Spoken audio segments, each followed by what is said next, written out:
Welcome to Whatever Wednesday. We're going to talk about fragrance today.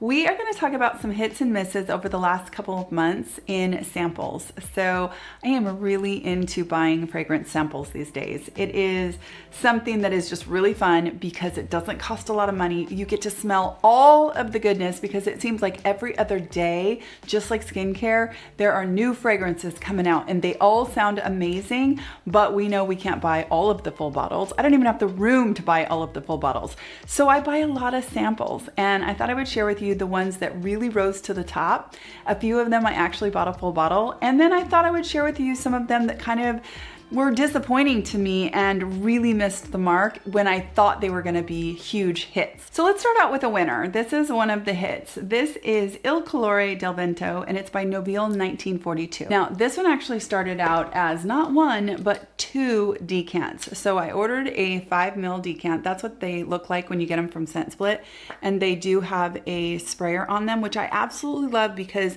you can actually get the feeling of the fragrance by spraying it onto your skin, onto your clothes, or whatever you want to do.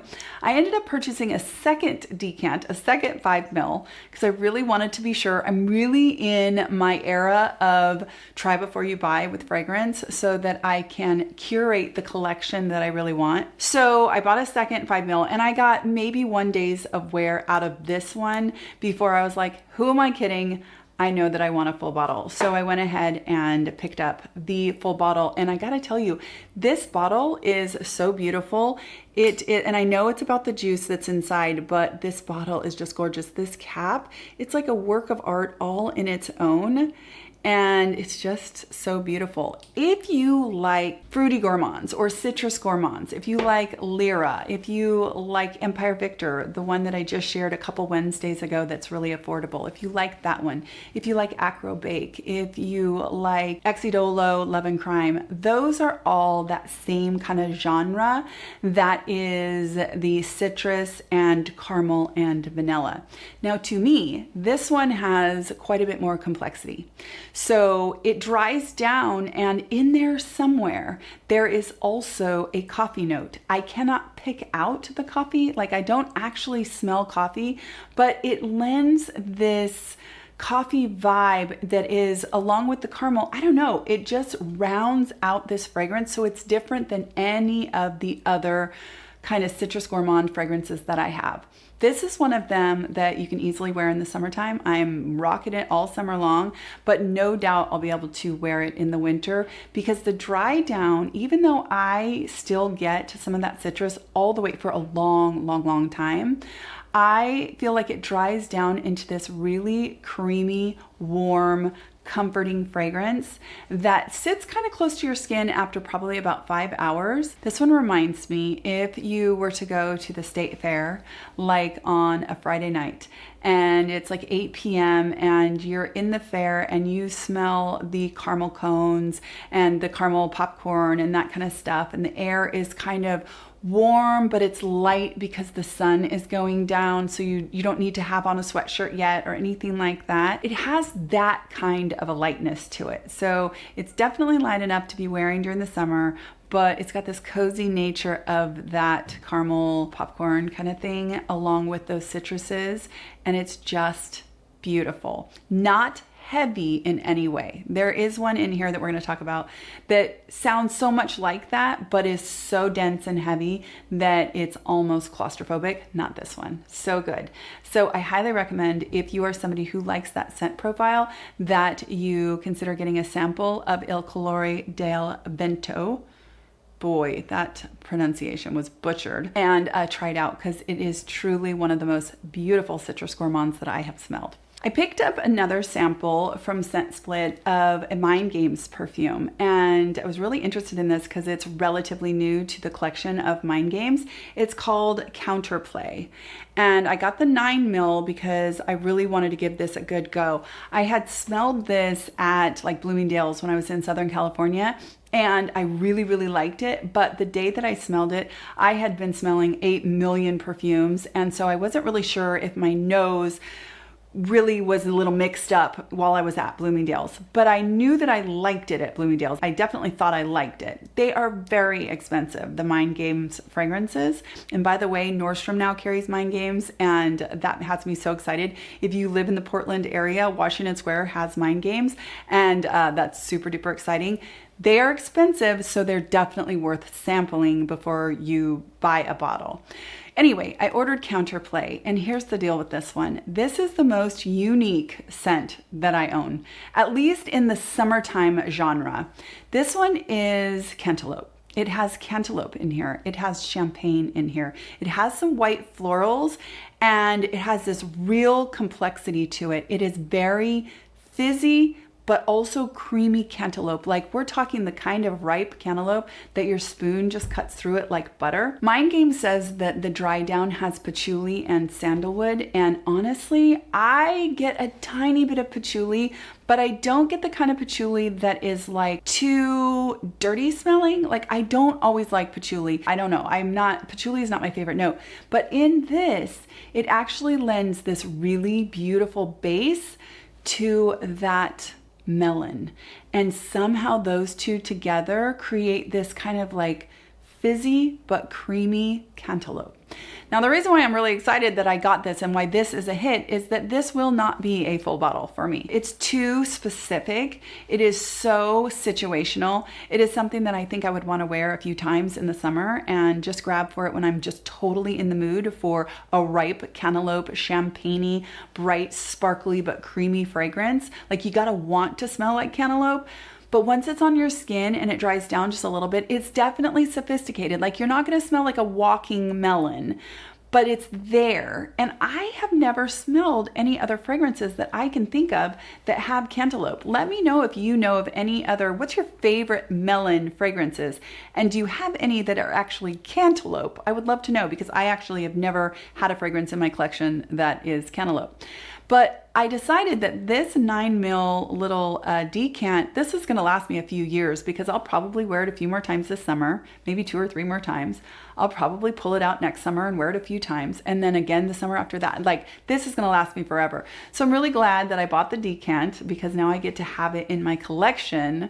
But it's definitely not full bottle worthy for me, not because I don't love it, but because I'd never go through a full bottle, because it's definitely situational and it's not like day to day for me, but it is gorgeous. Let me know if you have smelled Counterplay by Mind Games, because it's definitely unique. Okay, let's talk about a couple of samples that were misses for me. And I think that this is kind of important because these all have a lot of hype behind them. I watch a lot of fragrance content myself. I enjoy fragrance content so much. It's just, to me, it's so entertaining and just, it's a guilty pleasure as far as I'm concerned. And this fragrance was highly hyped. It still is. It sold out, and I had to get my hands on it because it sounded like everything that I would want to smell like. I love gourmand fragrances. I love the caramels. I love the Lac.ton.ics. I love the vanilla. I mean, vanilla is probably my favorite note ever, but I mean, caramel, praline, all of that, that's right in there. Waffle cone, sign me up. I love it so much.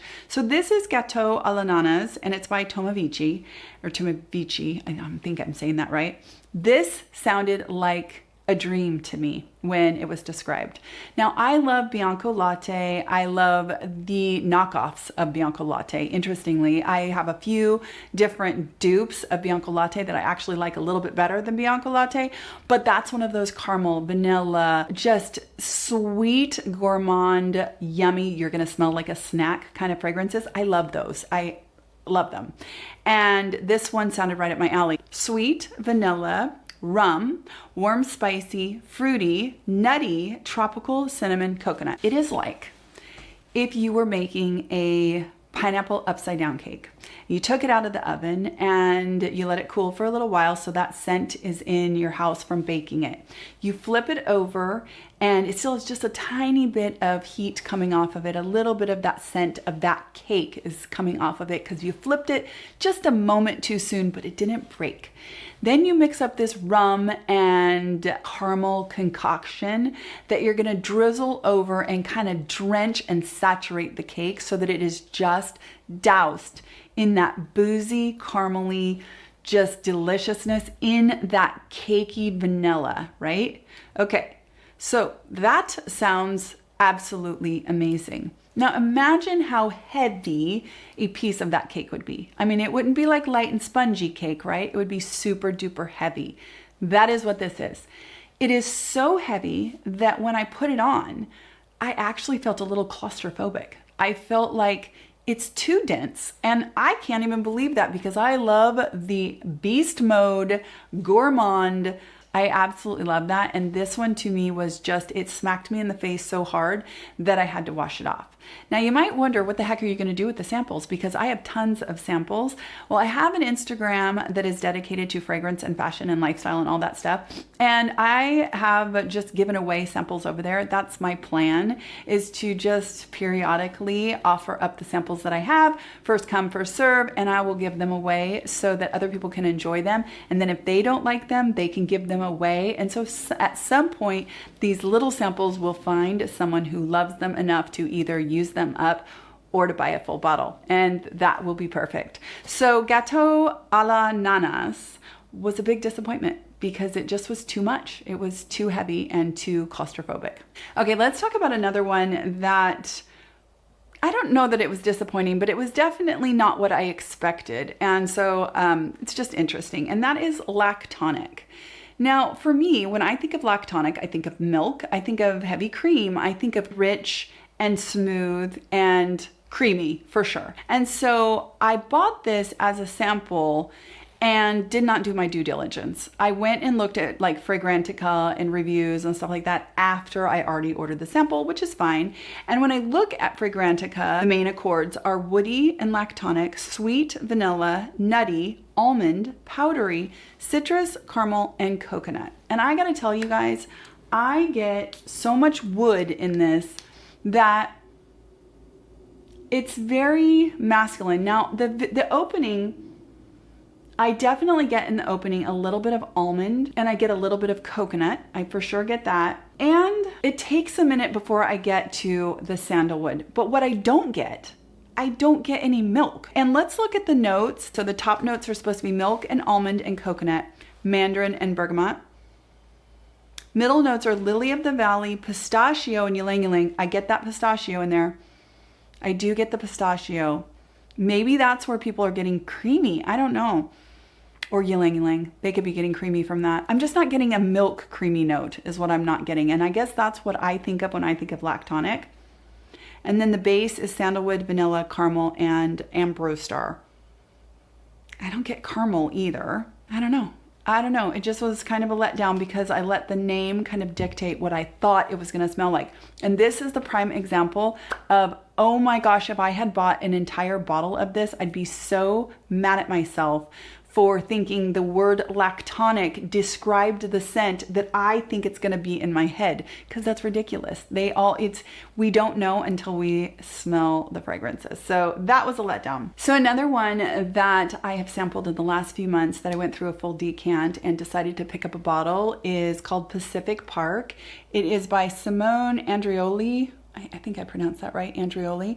This one is fruity, sweet, caramel, musky, and powdery.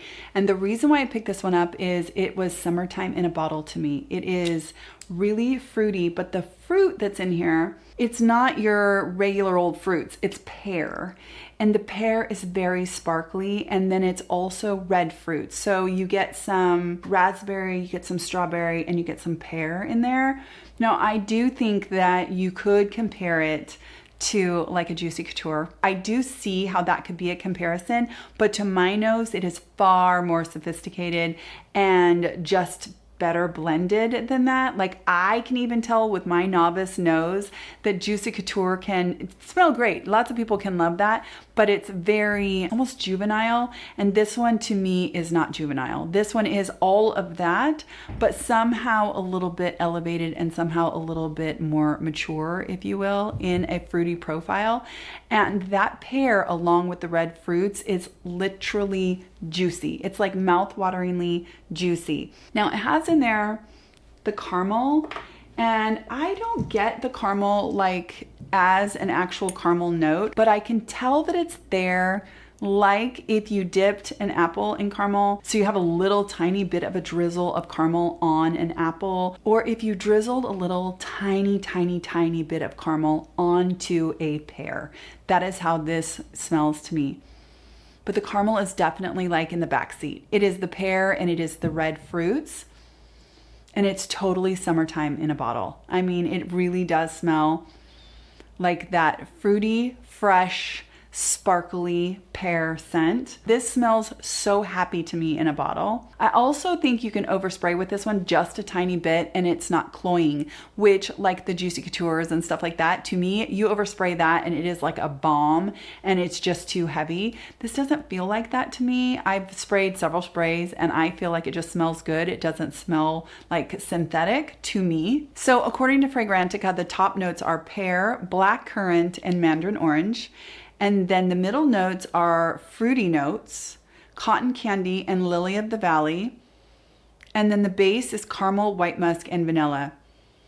And man, I get that pear and I get that blackcurrant and that mandarin orange, of course, right off the bat, of course. So you just are doused in this fruity goodness that is not too sharp and it's not too bitey and it's not like too much right at once, but it's very lifting. It's very mood lifting. The cotton candy that they're talking about is not super prevalent to me. It lends that sweetness, but it isn't like overt. Like you don't smell like sugar, but it is in there to kind of lend, you know, like how you can do candy dipped apples and you can do caramel dipped apples, or you could do a candy dipped pear, or, you know, that kind of thing. It's that kind of a candy. I don't get full on cotton candy, sugary, airy sugar, but it is sweet. And then the base notes, when this does dry down, you do get the caramel and the white musk, but they're soft. They're very soft. And I feel like the fruits stick around for a really long time. This has been one of my favorite summertime fragrances, and I could see where this would be like a go-to all summer long because it's just happy and bright and light and perfect for like heat situations. And I'm so glad I have it, and I can see pulling this out summer after summer, or even in the late spring when you're like ready to get into summer. That's how this one seems to me, and I'm so glad that I sampled it and got all the way through that decant before I decided to pick it up, because I just knew that it had to be part of my collection. So that is Pacific Park by Simone Andreoli. Something else about all of the fragrances that were hits for me is that I felt like all of them had really good longevity. I didn't feel like any of them just whittled away into nothing really quickly. And I wouldn't say that any of them are crazy like beast mode fragrances, but they definitely don't just wither away and disappear on me. So that's always nice, because I don't mind respraying all day long. I work from home, so I'm cool with that. But at the same time, I kind of want something to last for a little while at least, you know, at least half the day before I have to reapply. So they are all good performers. Let me know down below, what are some samples that you picked up this summer? What are some new fragrances that you have? What's your very favorite right now? I'd love to hear from other people. If there is one thing that it is so fun to share about, it is fragrance, because there are so many fragrances on the market that it is impossible to keep up with all of the launches or all of the older perfumes or whatever. And by talking about them with each other, you really can learn all about fragrances that would be so fun to get your nose on. So really excited about these hits. Sad about the misses, but somebody will love them. Glad that I can get my samples at Scent Split. This is not sponsored, by the way. I bought all of these samples myself, but I do have a discount code with them. I'll put that down below. But I hope you enjoyed this video. Thank you for joining me again on another Whatever Wednesday. I will see you on Saturday in my next skincare video, and I hope you take care.